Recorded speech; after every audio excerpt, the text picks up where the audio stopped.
नमस्कार. मीडिया भारत न्यूजमध्ये आपलं स्वागत. मी राज असरोणकर.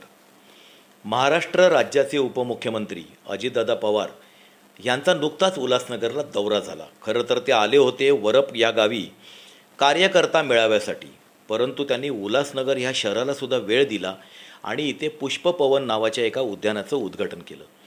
या पुष्पपवन उद्यानाच्या उद्घाटनाचा संपूर्ण कार्यक्रम हा उल्हासनगर महानगरपालिकेचा कार्यक्रम आहे असं जरी त्यांनी दाखवण्याचा प्रयत्न केला असला तरी या संपूर्ण दौरा आणि कार्यक्रमाच्या केंद्रस्थानी होते राष्ट्रवादी काँग्रेस पार्टीचे नेता भारत राजवानी. भारत राजवानीजी, मीडिया भारत न्यूजमध्ये आपलं स्वागत. धन्यवाद. अजितदादा पवार यांनी उल्हासनगरचा दौरा केला सुद्धा नव्हता. त्यावेळेला तुम्ही त्यांच्याकडून 25 कोटींचा निधी मिळवला आणि त्या कामांचं उद्घाटन आपण त्यांच्या या दौऱ्यामध्ये उद्घाटन आणि लोकार्पण आपण केलं. आता दौरा झाल्यानंतर अजितदादांनी म्हटलेलं आहे भाषणामध्ये की उल्हासनगरला मी अजून निधी देणार आहे. तुम्हाला काय वाटतं, ह्या दौऱ्यातून उल्हासनगरला काय मिळेल?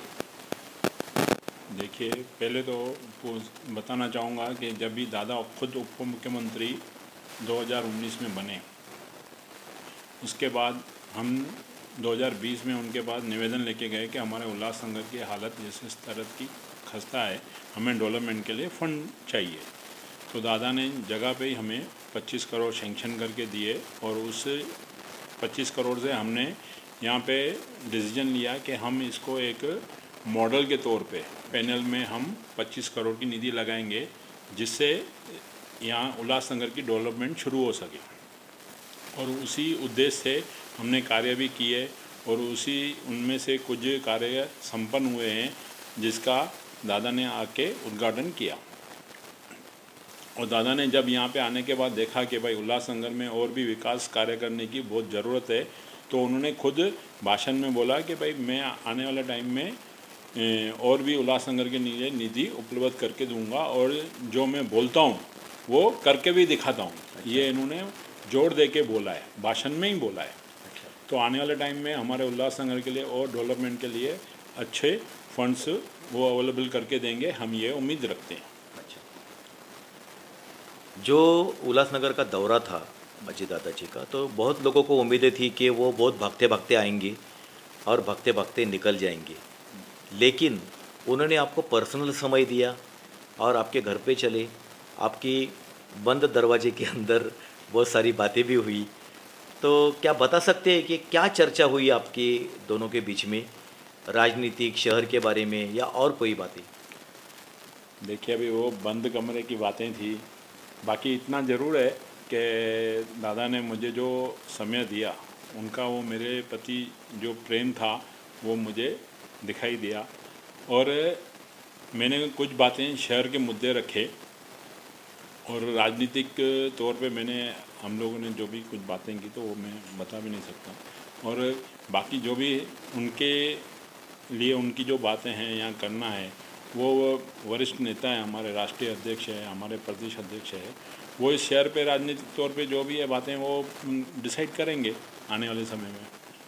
लेकिन इस बात से ये हम लोग अंदाज़ा लगा सकते हैं क्या कि अजितदादा जी का राष्ट्रवादी का एक नया संगठन अभी वो पूरे महाराष्ट्र में फिर से बना रहे हैं और उसी काम में वो सब पूरे महाराष्ट्र में लगे हुए हैं. उल्लासनगर की जो नियुक्तियाँ थी, अपॉइंटमेंट्स थी, उल्लासनगर का संगठक अभी तक उनकी कोई घोषणा नहीं की थी. इस दौरे से ये समझा जाए कि आपके लीडरशिप के ऊपर उन्होंने अंडरलाइन किया हुआ है. देखिए, अभी जिस तरह से उन्होंने यहाँ आके मुझे प्यार दिया, सम्मान दिया, यहाँ हमें टाइम दिया, उसके लिए पहले तो हम दादा का तहे दिल से धन्यवाद करते हैं. और ये जो संगठन का तो उन्होंने जो महाराष्ट्र भर में लिया है कि हमको राष्ट्रवादी और मजबूत करनी है, और दादा के नेतृत्व में 100% राष्ट्रवादी ज़्यादा मजबूत होगी.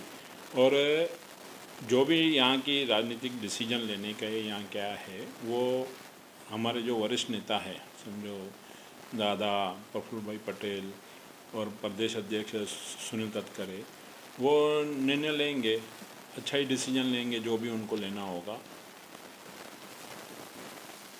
अजितदादा पवारांच्या ह्या दौऱ्यानंतर उल्हासनगरमधल्या राजकारणाबद्दल लोकांमध्ये उलटसुलट चर्चा सुरू झालेली आहे. खरं म्हणजे शरद पवारांची राष्ट्रवादी ही याच्यापूर्वी कोणाच्या हातामध्ये होती, कोणाचं वर्चस्व होतं हे उल्हासनगरच्या सगळ्या लोकांना माहिती आहे. अजितदादा पवारांच्या राष्ट्रवादीच्या बाबतीमध्ये पण तशाच काही घडामोडी घडतात का? लोकांच्यामध्ये एक शंका कुशंकाची सुरू होती, चर्चा सुरू होत्या वेगवेगळ्या प्रकारच्या. परंतु अजितदादा पवारांनी उल्हासनगरला वेळ दिला, भरपूर वेळ दिला.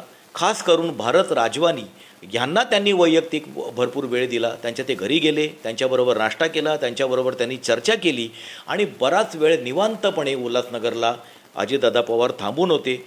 जी 25 कोटीमध्ये विकास कामं झालेली आहेत त्या विकास कामांची सुद्धा पाहणी अजितदादा पवार यांनी केली आणि त्यांनी त्या सगळ्या सुरू असलेल्या कामांबद्दल समाधानसुद्धा व्यक्त केलेलं आहे. एकच गोष्ट महत्त्वाची आहे की ह्या सगळ्या सभेमध्ये बोलताना उल्हासनगरमधली एकूणच जी स्वच्छतेची परिस्थिती आहे, साफसफाईची परिस्थिती आहे, त्याच्याबद्दल मात्र त्यांनी आयुक्तांच्या समोरच तीव्र नाराजी व्यक्त केली आणि त्याचं चॅलेंजसुद्धा या साफसफाईच्या सगळ्या कामाचं हे भारत राजवानी ह्यांच्यासारख्या त्यांच्या कार्यकर्त्यांनी, नेत्यांनी ते स्वीकारलेलं आहे. येणाऱ्या काळामध्ये ह्या सगळ्या चर्चा खऱ्या ठरतात का, कुठे जातात, नेमकं राजकारण कुठल्या दिशेला जातं आणि उल्हासनगरच्या राजकारणावरती आणि उल्हासनगरच्या जनतेला याचा नेमका काय फायदा होतो, काय परिणाम होतो हे येणाऱ्या काही दिवसामध्येच आपल्याला स्पष्ट होईल.